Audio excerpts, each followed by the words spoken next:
ચોરાઉ રિક્ષા રકમ 1,50,000ની સાથે એક આરોપીને ઝડપી પાડી રિક્ષા ચોરીનો ગુનો ઉકેલી નાખતી Bhavnagar local crime branch team.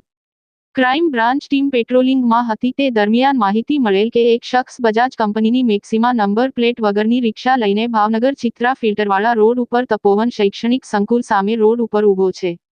બાતમી આધારે બાતમીવાળી જગ્યાએ ટીમ પહોંચી હતી. શંકાસ્પદ શખ્સ હાજર મળી આવેલ, જે રિક્ષા અંગે તેની પૂછપરછ કરતાં કોઈ સંતોષકારક જવાબ આપતો ન હોય, જેથી આ રિક્ષા તે ચોરી અગરતો છળકપથી મેળવી લાવેલ હોવાથી ટીમને શંકા જતા તપાસ અર્થે કબજે કરવામાં આવી હતી.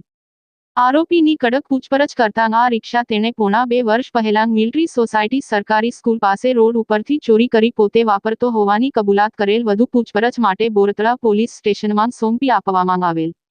ઝડપાયેલ આરોપી મુન્ના જીણાભાઈ મકવાણા, ઉંમર વર્ષ 35, રહે રામદેવનગર વિસ્તાર, જામવાળા, તાલુકો શિહોર.